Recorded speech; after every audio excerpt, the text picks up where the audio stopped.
ونستغفره ونؤمن به ونتوكل عليه ونعوذ بالله من شرور أنفسنا ومن سيئات أعمالنا من يهده الله فلا مضل له ومن يضلل فلا هادي له نشهد أن لا إله إلا الله ونشهد أن محمدا عبده ورسوله أما بعد فإن خير الحديث كتاب الله وخير الهدي هدي محمد صلى الله عليه وسلم وشر الأمور محدثاتها وكل محدثة بدعة وكل بدعة ضلالة وكل ضلالة في النار.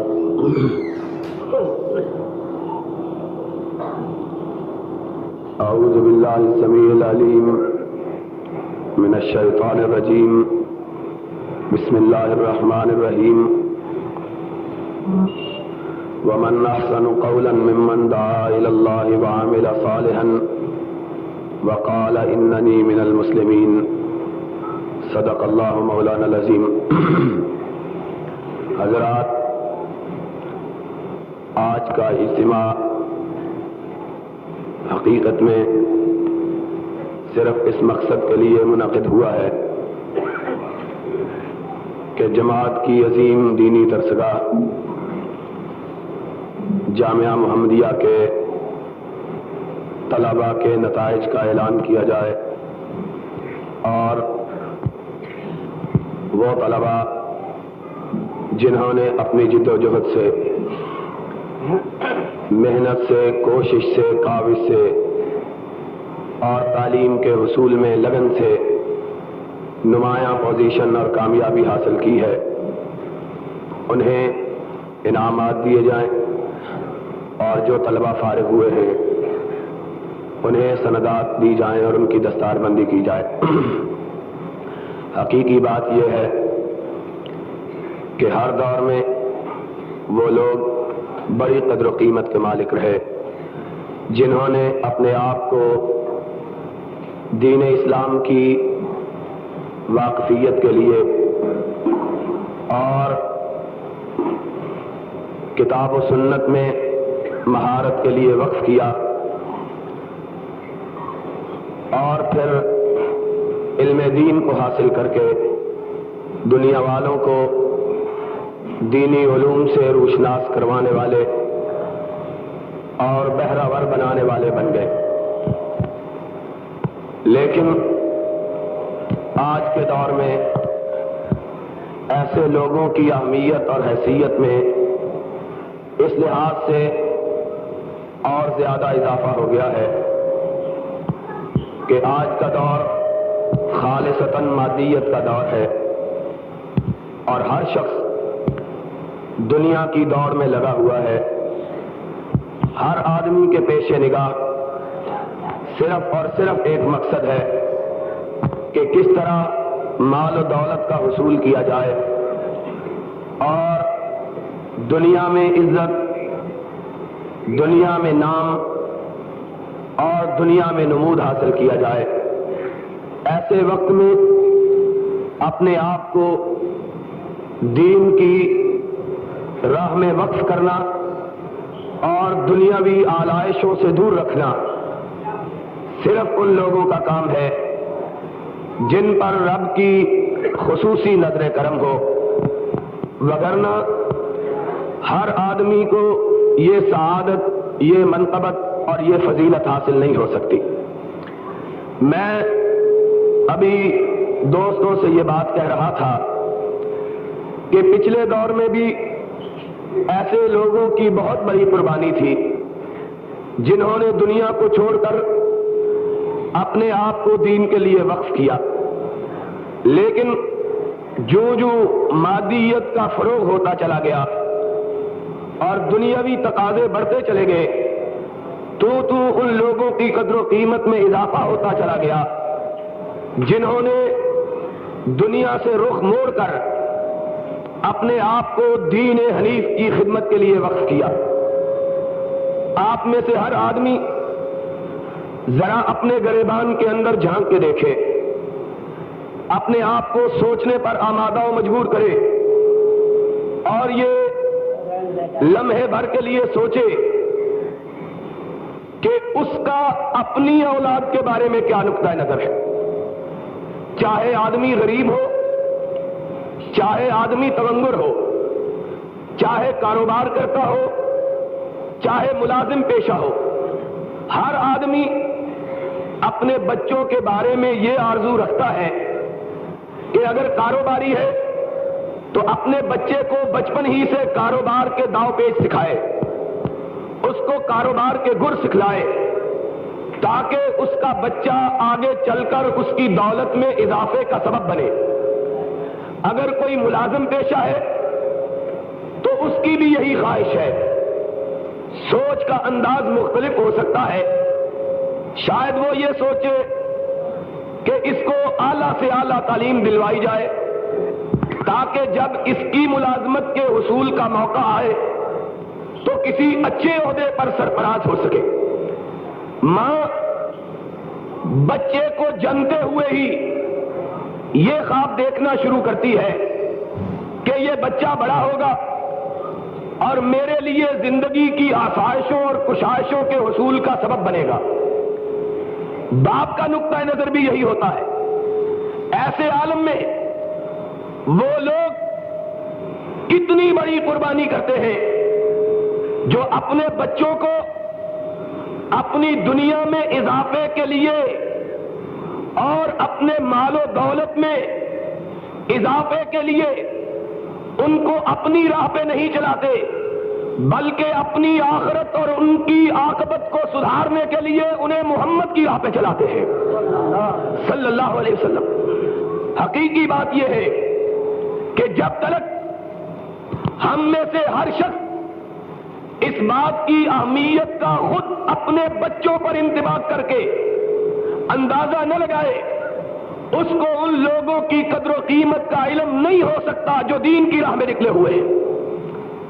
ہم دن رات اس بات کے لیے محنت کرتے ہیں کہ دنیا کا حصول ہو جائے اور جو آدمی اپنے بچے کو دین کی راہ پہ ڈالتا ہے وہ قصدن آج کے دور کے مطابق دنیا میں فقیری کو مول لیتا ہے، غربت کے دروازے پہ دستک دیتا ہے.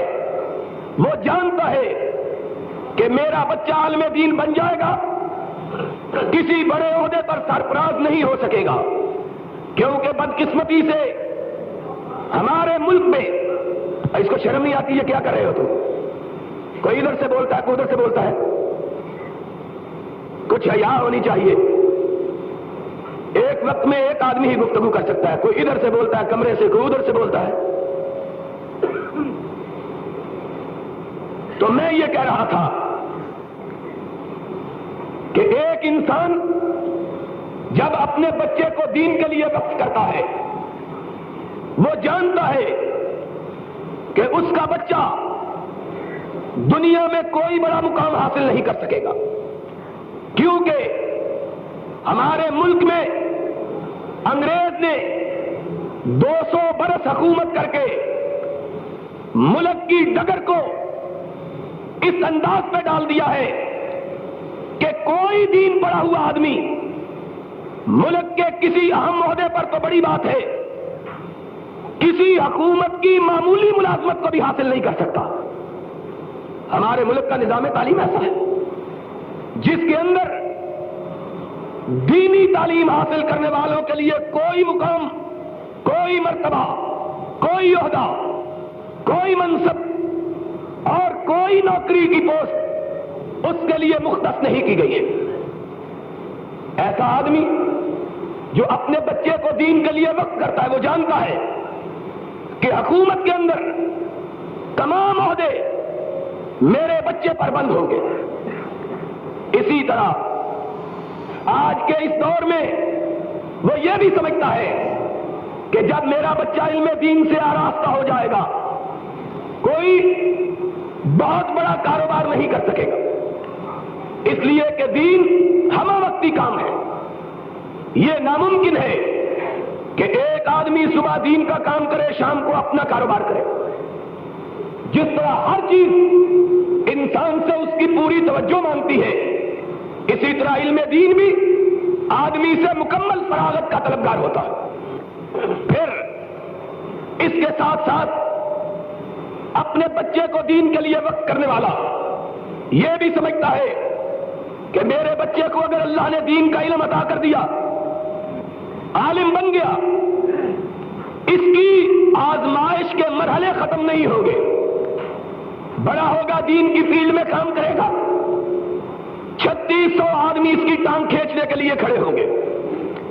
کوئی حسد کرے گا، کوئی بغض کرے گا، کوئی اس کو حق کی راہ سے ہٹانے کے لیے اس کے ضمیر کو خریدنا چاہے گا، کوئی اس پر بات کرنے پر پابندیاں اور قدریں عائد کرے گا. اور پھر اگر واقعی یہ صحیح طور پر علم دین سیکھ گیا تو کئی اقتدار والوں کی پیشانیوں پر اس کی بات سن کے شکنے پڑ جائیں گی. پھر اسے احمد ابن حنبل کے نقش قدم پہ چلنا پڑے گا، اسے ابن تیمیہ کی طرح زندگی گزارنا پڑے گی، اسے شاہ شہید کی سیرت کو زندہ رکھنا پڑے گا. وہ جانتا ہے کہ یہ سارے راستے کٹھنائیوں سے ہٹے ہوئے، لیکن اس کے باوجود اگر کوئی شخص پھر اپنے بچے کو دین کے لیے وقف کرتا ہے تو اسے سمجھ لینا چاہیے کہ اس نے ساری کائنات کو اپنے رب کے لیے ٹھکرایا اور اس کا رب اس کی عاقبت کو کبھی برباد نہیں ہونے دے گا. یقیناً اس کی آخرت، اس کی عاقبت ایسی ہوگی کہ دنیا والے اس پہ رشک کریں گے. اور عرش والے نے بھی اسی بات کا تذکرہ اپنے کلام مجید میں کیا ہے. وَمَنْ أَحْسَنُ قَوْلًا مِّمَّنْ دَعَا إِلَى اللَّهِ وَعَمِلَ صَالِحًا وَقَالَ إِنَّنِي مِنَ الْمُسْلِمِينَ. لوگوں کو اپنی دنیا کے پیمانوں سے ماپنے والوں، دنیا میں لوگوں کی قدر و قیمت کا تعین ان کی دولت، ان کے مرتبہ، ان کے منصب اور ان کے عہدوں کی بنیاد پہ کرنے والوں، سن لو، تم یہ کہتے ہو جو مالدار ہے، دولت مند ہے، صاحب اقتدار ہے، عہدے والا ہے، منصب والا ہے، وہ دنیا میں بہت بڑا ہے. تم یہ کہتے ہو، عرش والا یہ کہتا ہے جو میرے محمد کی مسند پہ بیٹھا ہوا اس سے بڑا اور کوئی نہیں ہے. وَمَنْ أَحْسَنُ قَوْلًا مِّمَّنْ دَعَا إِلَى اللَّهِ وَعَمِلَ صَالِحًا وَقَالَ إِنَّنِي مِنَ الْمُسْلِمِينَ. کائنات میں سب سے اعلیٰ وہ آدمی ہے جس نے اپنی زندگی کو رب کے دین کی نشر و اشاعت کے لیے وقف کیا. لیکن دین پڑھنے والے بھی یہ سن لیں کہ اگر ان کا مقصود یہ ہے کہ اور کسی کام کے کرنے کا طریقہ نہیں آتا تھا اور کسی کاروبار کے کرنے کی ہمت نہیں تھی اور کسی ملازمت کے حصول کے لیے دل میں طرف نہیں تھی، اہلیت نہیں تھی، اس لیے دین پڑھ لیا ہے اور اب دین پڑھ کے 4 ٹکے کی نوکری تلاش کرنی ہے. اگر صرف یہ مقصد ہے نوکری کی تلاش تو سمجھ لو کہ دین کا حق ادا نہیں ہوا ہے. دین اس نے پڑھا اور دین کا حق اس نے ادا کیا جس نے اپنے اندر یہ جذبہ پیدا کیا کہ میں نے ساری کائنات کو اللہ کی توحید سے اور نبی کی سنت سے روشن کرنا ہے، چاہے اس سلسلے میں میری جان ہی کیوں نہ چلی جائے. اس نے دین کو سمجھا اور پھر اس راہ میں بڑے سے بڑے شخص کی بڑائی، کسی صاحب اختیار کا اختیار، کسی کرسی والے کی کرسی، کسی اقتدار والے کا اقتدار، کسی چودراہٹ کے مالک کی چودھری، کوئی چیز اس کی راہ میں رکاوٹ نہ بنی اور اس نے لوگوں کی پیشانیوں کو دیکھ کے مسئلہ نہیں بتلایا بلکہ رب کے قرآن کو دیکھ کے مسئلہ بتلایا. اس نے دین کا حق ادا کیا. یہ وہ شخص ہے جس کے بارے میں حضرت محمد الرسول اللہ صلی اللہ علیہ وسلم نے ارشاد فرمایا کہ جب یہ چلتا ہے تو اپنے پیروں کے اوپر نہیں چلتا، فرشتوں کے پروں کے اوپر چلتا ہے، جس کے اندر یہ جذبہ ہے۔ اور پھر اس کو جو اللہ نے آبرو عطا کی، اس کو اللہ نے جو عزت بخشی، اس کو اللہ نے جو وقار عطا کیا، وہ کائنات میں کسی دوسرے کا حصہ نہیں بن سکتا۔ ہم نے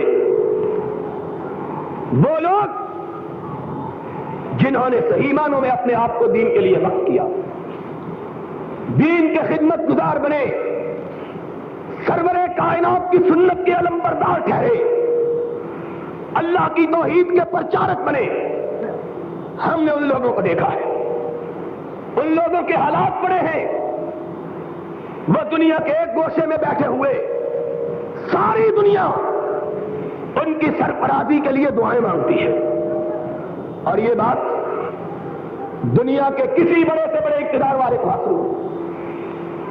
ہم نے ہر دور میں دیکھا، مالک ابن انس کے دور میں دیکھا،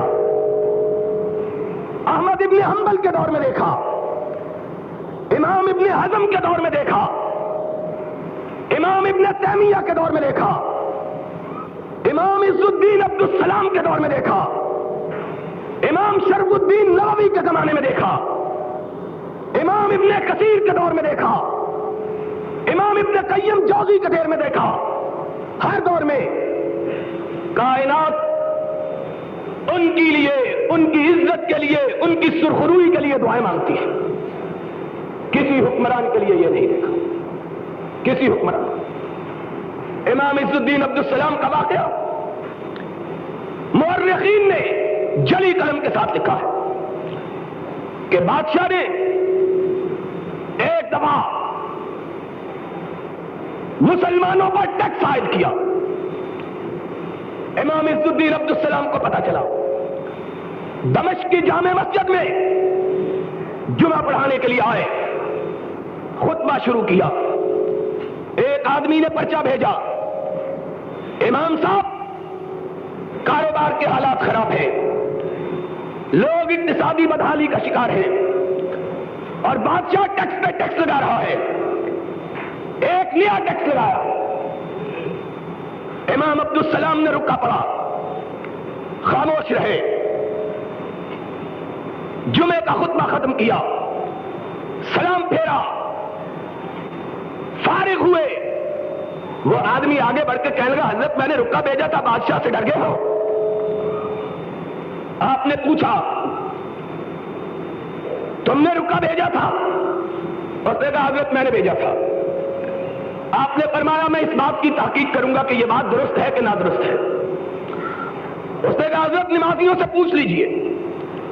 نمازیوں سے پوچھا، نمازیوں نے گواہی دی، جمعہ پڑھایا، گھر نہیں گئے، سیدھا بادشاہ کے گھر پہنچے، دروازے پہ دستک دی، بادشاہ باہر نکلا، اس کے درباری باہر نکلے، کہا جاؤ بادشاہ کو کہو کہ عز الدین آیا ہے۔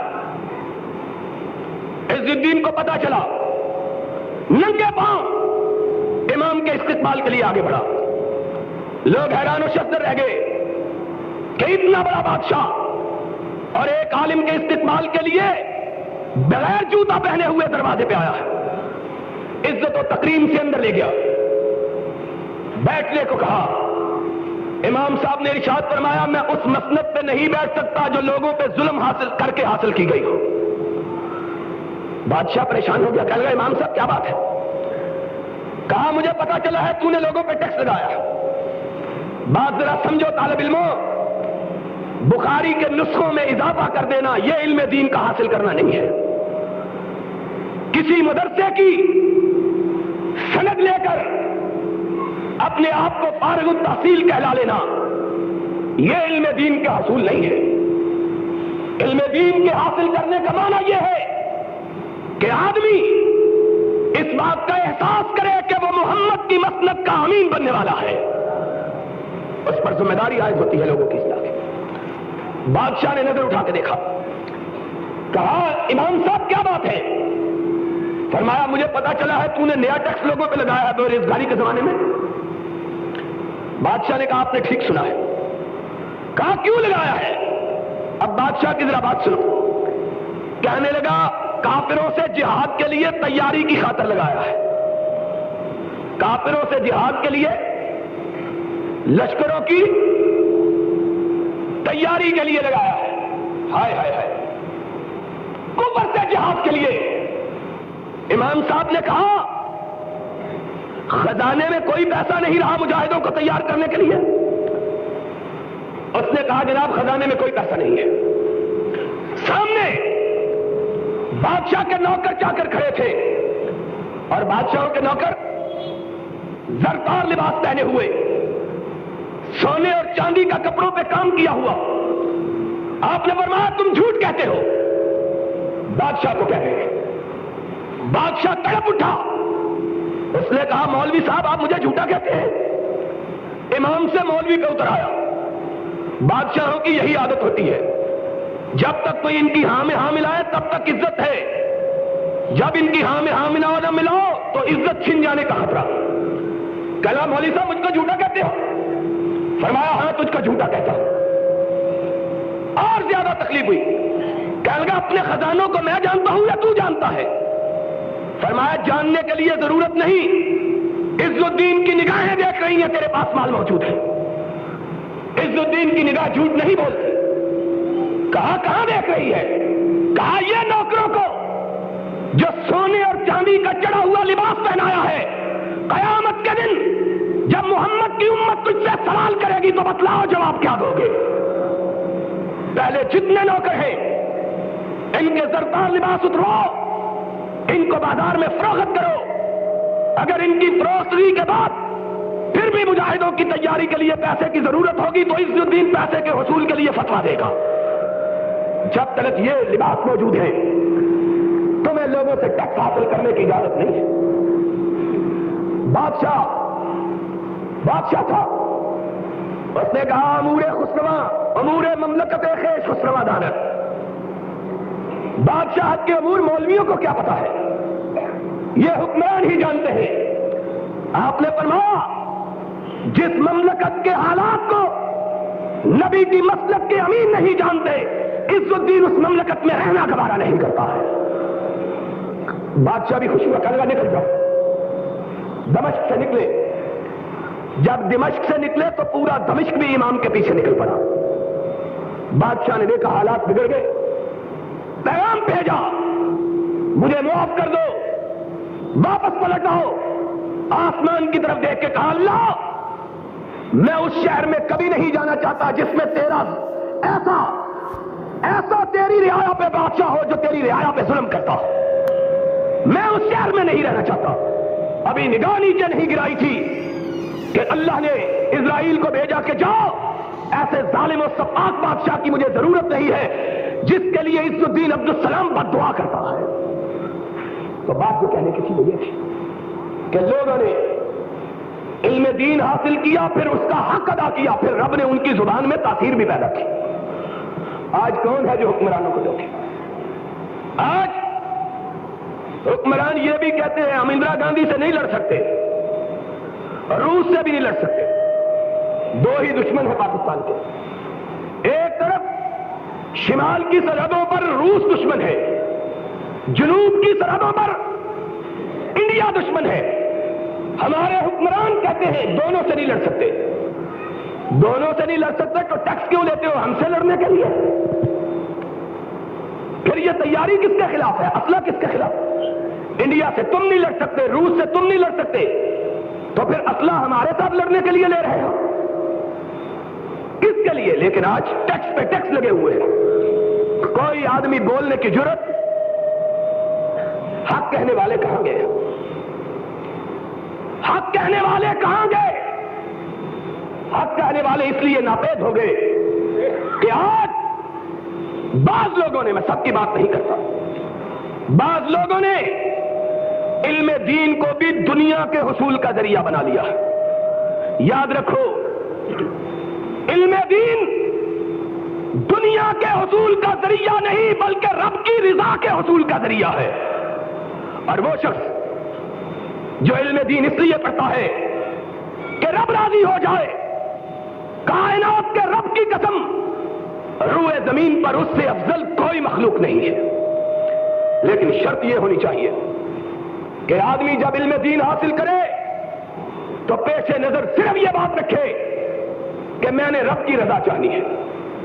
کائنات ناراض ہوتی ہے، آج کیا ہے؟ آج بیچارے غریب مولوی اپنی مسجد میں وہ مسئلہ بیان نہیں کر سکتے جس مسئلے کو حق سمجھتے ہیں۔ کیوں؟ اس لیے کہ مسجد کا متولی اس مسئلے کو بیان کرنے کی اجازت نہیں دیتا، یا اس مسئلے کی زد اور چوٹ مسجد کے متولی پہ پڑتی ہے۔ متولی سود کھاتا ہے، سودی لین دین کرتا ہے، سودی کاروبار کرتا ہے۔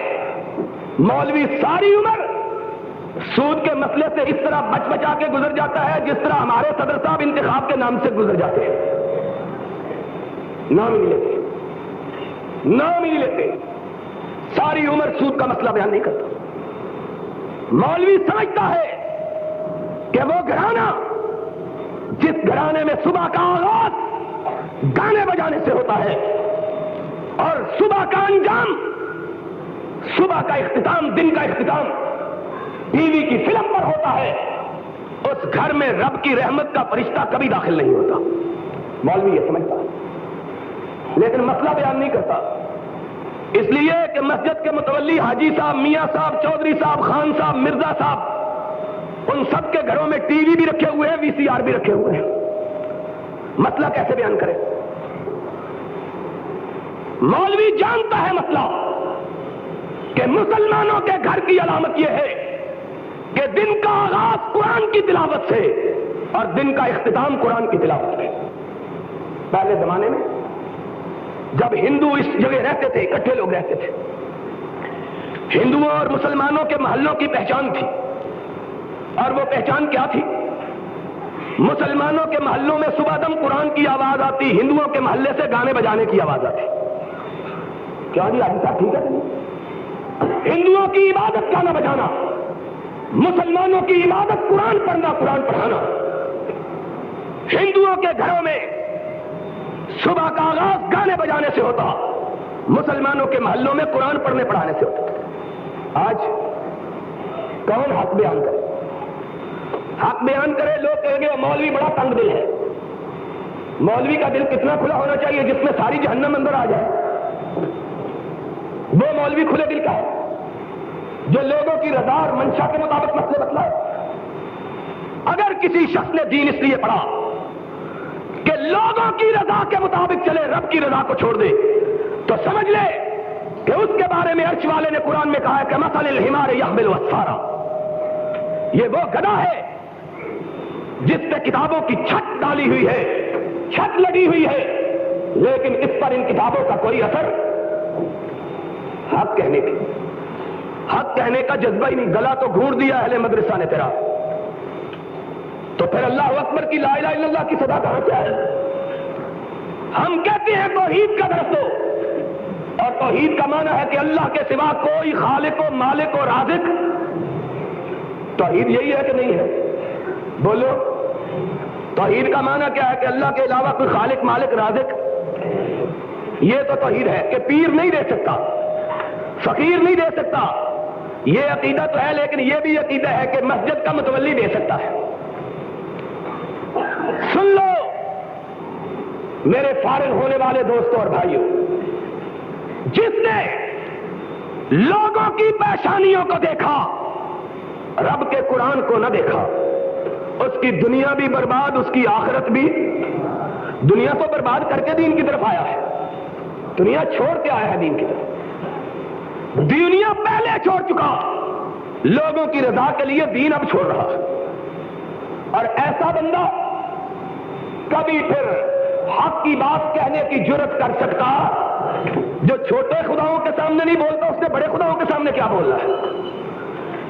احمد ابن حنبل ابھی پچھلے دنوں میں سعودی عرب میں تھا، ایک یونیورسٹی میں میرا خطاب تھا، یونیورسٹی کے طالب علموں میں مجھ سے کہنے لگے جناب پاس نامے میں پہلے گفتگو کر، ہم احمد ابن حنبل کے ماننے والے، ہم ابن تیمیہ کے ماننے والے۔ میں نے کہا جھوٹ کہتے ہو، احمد ابن حنبل کے ماننے والے تم نہیں ہو. احمد ابن حنبل کا ماننے والا وہ ہے جو نہ چھوٹے خداؤں کو مانتا ہے نہ بڑے خداؤں کو مانتا ہے. وہ صرف وہ ہے جو محمد کے خدا کو مانتا ہے صلی اللہ. احمد ابن حنبل. آدمی جب بھی ان کی بات کرے, جب بھی ان کا واقعہ سنے, جب بھی ان کے حالات پڑے, آدمی کے اندر ایک نئی زندگی پیدا ہوتی. 3 بادشاہ. ماں نے ایک عورت تھی, اس نے کہا متوکل سنا, تو دنیا کا بادشاہ ہے لیکن احمد ابن حنبل آخرت کا بادشاہ ہے. اس کو ہر کارے کے ہاتھ پیغام نہ بھیجو. کہا ماں میں تو اس کو راضی کرنا چاہتا ہوں ایک دفعہ میرے گھر میں آئے, میرے لیے دعا کرے, میرے گھر میں برکت نازل ہو جائے. کہا پھر ملازم کو نہ بھیجو, بھیجنا ہے تو اپنی ماں کو بھیجو. احمد ابن حنبل کی بارگاہ میں متوکل نے اپنی ماں کو بھیجا. ماں اس فقیر کے دروازے پہ آئی. وہ فقیر جس کو نہ 3 بادشاہوں کی بادشاہت مرعوب کر سکی, نہ بادشاہ کی ماں کی ترغیب مرعوب کر سکی. 2 ہی چیزیں ہوتی ہیں جس سے آدمی بہک جاتا ہے, یا ڈر سے یا لالچ سے. سن لو, اور آج کل کے مولوی بغیر دونوں چیزوں کے بک جاتے ہیں. ڈر کی بھی ضرورت نہیں, لالچ کی بھی ضرورت نہیں. یہ اتنے بے نفس ہیں کہ بغیر قیمت کے ہی بکنے کے لیے تیار ہے. مولیوں گاجروں سے زیادہ سستے ہو گئے. کہتے ہیں تم ہم پہ نظر کرم ڈال دو, ہم تمہارے باپ دادے کے غلام ہیں. چھوڑ دو پھر مولویت کا نام. مولویت غلامی کا نام نہیں, کائنات کی آقائی کا نام ہے. سن لو بات کو. لالچ یا پھسلا دیتا ہے یا ڈر بہکا دیتا ہے. 3 بادشاہوں نے ڈرا کے دیکھا, پاؤں میں لغزش نہ آئی. بادشاہ کی ماں خود دروازے پہ دستک دیتی ہوئی آئی, تب بھی پائے سوات میں لغزش نہ آئی.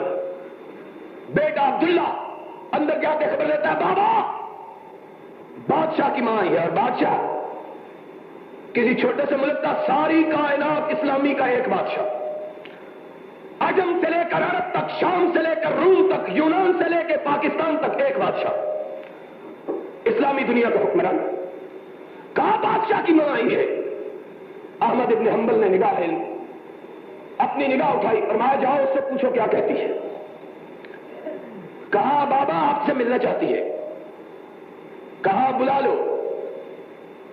بادشاہ کی ماں آئی, ادب سے سلام کیا, پردے کے پیچھے بیٹھی, کہنے لگی امام میں اپنے بچے کی طرف سے معافی مانگنے آئی ہوں. ہاتھ دعا کے لیے اٹھائے. کہا میں معافی دینے والا کون, اللہ تیرے بیٹے کو معاف کرے. اب کیا کہتی ہے. کہنے لگی امام ایک دن میرے بچے کے گھر تو آ جاؤ. ہائے ہائے ہائے. امام کا بیٹا عبداللہ کہتا ہے میرے باپ کی مار کھاتے کھاتے کمر جھک گئی, لیکن میں نے اپنے باپ کے چہرے پہ کبھی زردی نہیں دیکھی. کوڑے پڑ رہے ہیں, چہرہ تنا ہوا ہے, بوڑھا ہو گیا. اور سیرت نگاروں نے لکھا اتنے پتلے اور اتنے دبلے ہو گئے مار کھا کھا کے کہ ہوا چلے تو اس میں اڑ جائیں, اتنے کمزور. کہاں مار پڑی, کوڑے پڑے, کبھی چہرے کا رنگ نہیں بدلا. جب بادشاہ کی والدہ نے کہا میرے بیٹے نے تجھ کو اپنے محل میں بلایا ہے, تو امام کا چہرہ بدل گیا. خاتون نے پوچھا, امام جواب نہیں دیتے. آنکھوں میں آنسو آ گئے. فرمایا میں اس گھر میں کیسے جا سکتا ہوں جس گھر میں رب کی نافرمانی کی جاتی رہی ہو. اس گھر میں کیسے جاؤں, میں اس گھر نہیں جا سکتا جس گھر میں رب کی نافرمانی کی جاتی رہی ہے. ماں طرف اٹھی, کہنے لگی میرے بیٹے کو میں نے کہا تھا معاف کر دو. کہا معافی اور بات ہے, رب کی نافرمانی اور بات ہے. دعا مانگتا ہوں لیکن اس گھر میں نہیں جاتا. ماں مایوس ہو کے پلٹ گئی. متوکل طرف اٹھا, کہنے لگا ماں ایک دفعہ بلا لو, میرے گھر نہیں آتے اپنے گھر ہی بلا لو. امام ابن کثیر نے لکھا ماں مجبور ہو کے پھر گئی. کہنے لگی میرے بیٹے کے گھر نہیں آتے, بادشاہ کے محل میں نہیں جاتے, تو میرے گھر کو آ جاؤ. بہت مجبور کیا, منتیں کی, خوشامدیں کی. گھر والوں نے بھی آمادگی کا اظہار کیا, امام مان لو یہ بڑھیا ہے, عقیدت سے بلاتی ہے. امام چل پڑے. عورت نے اپنے بیٹے کو خبر دی, قسم قسم کے کھانے لے کے آیا اپنی والدہ کے گھر میں امام کی بارگاہ میں حاضری کے لیے. کھانے کا وقت ہوا, امام کے سامنے کھانا رکھا. اللہ اکبر، احمد کا بیٹا ساتھ ہے عبداللہ، ارشاد فرمایا جب کھانا رکھا گیا میرے باپ کی آنکھوں میں آنسو تھے، اپنے چہرے کو اٹھایا، خاتون کو مخاطب ہو کے ارشاد فرمایا اماں کھانے کو اٹھا لو، احمد ابن حنبل نے تیرے گھر میں قدم رکھنے سے پہلے روزے کی نیت کی ہوئی ہے۔ اس گھر کا کھانا بھی نہیں، گھر میں کھانا بھی گوا نہیں، یہ لوگ تھے۔ اور پھر امام ابن کثیر نے لکھا ہے اور میں اس پہ اضافہ کرتا ہوں کہ آج امام احمد کو گزرے 1200 سال گزر گئے، اسلام کی 1400 سالہ تاریخ میں کسی شخص کا اتنا بڑا جنازہ نہیں ہوا جتنا احمد ابن حنبل کا ہوا آج تک۔ آج کا زمانہ جو ٹیلی ویژن کا، ریڈیو کا، ٹیلی فون کا، اخبارات کا، وائرلیس کا زمانہ ہے، پل بھر میں ایک جگہ کی خبر دوسری جگہ اور پل بھر میں ایک جگہ کے لوگ دوسری جگہ منتقل ہو جاتے ہیں۔ آج تک کسی شہنشاہ کا، کسی بادشاہ سے بڑے آدمی کا اتنا بڑا جنازہ آسمان نے نہیں دیکھا جتنا بڑا جنازہ احمد ابن حنبل کا دیکھا تھا۔ امام ابن کثیر جیسے سکھا آدمی نے لکھا کہ لوگوں نے احمد ابن حنبل کے جنازہ پڑھنے والوں کی تعداد کو گنا، وہ لوگ جن کو گنا جا سکا ان کی تعداد 12 لاکھ سے زیادہ تھی اس زمانے، 12 لاکھ سے زیادہ۔ اور ارشاد فرماتے ہیں یہ وہ لوگ تھے جن کو گنا جا سکا، اور جن لوگوں نے چھتوں پر دجلہ کے اندر کشتیوں پر امام کا جنازہ پڑا ہے ان کی تعداد کو گنا نہیں جا سکتا۔ کیا چلا کہ اللہ کی رضا چاہیے، کائنات میں کسی دوسرے کی پیشانی کو دیکھنا گوارا، علم دین کا معنی یہ ہے لوگ حسد کریں، اور حسد یہ بھی سن لو، حسد علم دین کے طالب علموں کی پہلی منزل ہے۔ جو بندہ اس منزل کو پار نہیں کرتا وہ کبھی دین کی خدمت کر سکتا؟ شیطان کو اللہ نے پیچھے لگایا ہوا، دل توڑو، جتنا حسد اس طبقے میں ہے اتنا اور کسی طبقے میں حسد پایا جاتا، اور اللہ نے آزمائش کے لیے یہ بات رکھی ہے۔ دیکھتا ہوں قدموں میں ڈگمگاہٹ تو نہیں آ جاتی؟ تو لوگوں یاد رکھو، آج وہ شخص جو علم دین کے لیے اپنے آپ کو وقف کرتا ہے، کائنات میں کوئی دوسرا شخص اس کی عزت و عظمت کا مقابلہ کر سکتا؟ شرط یہ ہے کہ وہ دین پڑھے اور اپنے پیش نظر صرف اللہ کی رضا رکھے، بندوں کی رضا جوئی کی خواہش۔ دنیا ناراض ہوتی ہے تو ہو جائے، دنیا والے ناراض ہوتے ہیں تو ہو جائیں، عرش والا ناراض نہ ہو۔ جب تک یہ جذبہ انسان کے اندر پیدا نہ ہو وہ صحیح معنوں میں سرور کائنات کی مسند کا امین بننے کا حق رکھتا۔ حضرت محمد الرسول اللہ صلی اللہ علیہ وسلم نے خود اپنی زندگی پاک سے اس بات کا درس دیا۔ ساری خدائی ایک طرف، محمد الرسول اللہ اکیلے ایک طرف۔ لوگوں نے کہا اے محمد ساری قوم دشمن بن گئی ہے، فرمایا ہو گئی ہے تو ہو جائے، لیکن مجھے دنیا کی پرواہ نہیں۔ ان ولی اللہ الذی نزل الکتاب وہو یتولی الصالحین۔ دنیا ناراض ہوتی ہے تو ہو جائے، دنیا کا مالک ناراض نہ ہو۔ یہ ایک مومن کی، ایک دین کے طالب علم کی، ایک دین کے پڑھانے والے کی، ایک دین کا سبق سکھلانے والے کی، ایک دین کا درس دینے والے کی یہ منزل اور پیش نظر یہ بات ہونی چاہیے۔ اور آج کے دور میں تو دین کی راہ اور کٹھن ہو گئی۔ ایک طرف حکمران مخالف، دوسری طرف نئی تہذیب کے فرزند مخالف، تیسری طرف وہ لوگ مخالف کہ دین جن کے مفادات پہ چوٹ مارتا ہے۔ آج کے اخبار میں آپ نے پڑھا ہے کہ مسلمانوں کے عظیم مطالبے کی بنیاد پہ ختم نبوت کا مسئلہ حل ہوا ہے کہ نہیں؟ اور بولو، مسئلہ حل ہوا ہے کہ نہیں؟ تھوڑا سا حل ہوا ہے۔ دونوں کو تکلیف ہے، سن لو، حکمرانوں کو بھی تکلیف ہے، جدید تہذیب کے فرزندوں کو بھی تکلیف ہے، دونوں کو تکلیف۔ بعض جاہل مولویوں نے فتوے دیے، حکومت کا شکریہ، حکمرانوں نے بڑی مہربانی کی ہے۔ حکمران اگر مہربانی کرنے والے ہوتے تو 7 سال انتظار کیا کرتے رہے ہیں؟ حکمرانوں نے مہربانی نہیں کی۔ قوم نے نبی کی ختم نبوت کے مسئلے پر قربانی دینے کا عزم کر کے حکمرانوں کو ماننے پر مجبور کیا ہے، حکمرانوں کو ماننے پر مجبور کیا۔ تکلیف حکمرانوں کو بھی ہے، وہ بھی بتلاتا ہوں کیسے۔ ایک کانفرنس کا انعقاد کیا گیا، سنا ہے؟ اور بولو، ایسا معلوم ہوتا ہے جیسے قبرستان میں تقریر کر رہا ہوں۔ سنا ہے کہ نہیں؟ اور اتنا غلیظ اشتہار چھپا ہے اخبارات میں، اتنا گندا، خبیث، نجس، ذلیل، ہر قسم کی گالی دی گئی، اور نجدی اور بے حیاؤں کی بے حیائی کا عالم یہ ہے، روٹی بھی ان کی دی ہوئی کھاتے ہیں، گالی بھی ان کو دیتے ہیں۔ حالت یہ ہے، پہلے یہ جلوس نکالتے تھے کہ وہاں سے ہمارے بندے کیوں نکالیں گے؟ بندے تمہارے وہاں رہتے ہیں، گالی ہم کو دیتے ہو نجدی کہہ کے۔ پھر جلوس نکالے گئے لاہور میں، اشتہار چھاپے گئے، حکومت دم سادے خاموش بیٹھی ہے۔ ایسا معلوم ہوتا ہے حکومت بہری ہو گئی ہے، اندھی ہو گئی ہے، نظر نہیں آتا۔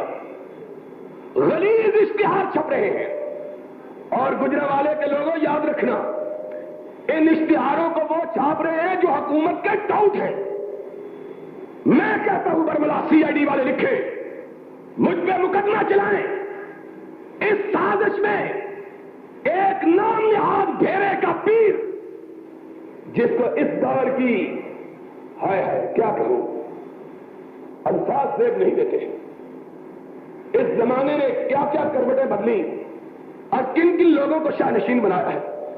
ایک جاہل پیر جس کو الفبے نہیں آتی ہے، اس کو سپریم کورٹ کا، شریعت کورٹ کا جج بنایا گیا ہے۔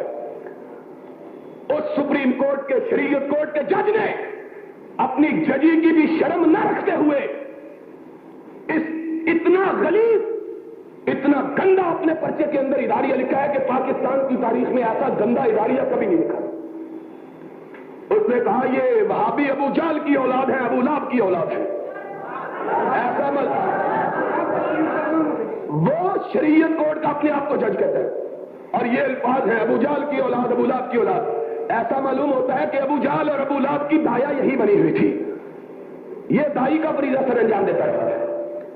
سارا شجرہ نسب اس کے پاس ہے، ابو لہب کا، ابو جہل کا، حیا نہیں آتی۔ اور دوسرا ایک نیمندہ جس کو روئے کے لال کمیٹی کا چیئرمین بنایا ہوا ہے، جس کو بندہ نظر نہیں آتا اس کو چاند دیکھنے کے لیے بٹھایا ہوا ہے۔ اس ساری تاریخ میں پیش یہ دو سرکاری ٹاؤٹ ہیں، ایک شریعت کورٹ کا جج اور دوسرا روئے کے لال کمیٹی کا چیئرمین۔ یہ دو اس تاریخ کو تم سمجھتے ہو ہم بیوقوف ہیں، ہمیں پتہ نہیں؟ یہ وہ لوگ ہیں تھانے دار جن کو آنکھ دکھا دے تو 10 دن گھر سے نہیں نکلتے، سرکاری ملازم۔ ہم جانتے ہیں ان کو، نہ خنجر اٹھے گی نہ تلوار، نہ خنجر اٹھے گا نہ تلوار ان سے۔ یہ بازو، یہ تو ہمارے دیوبندی بھائیوں کی بزدلی کے سبب ہے۔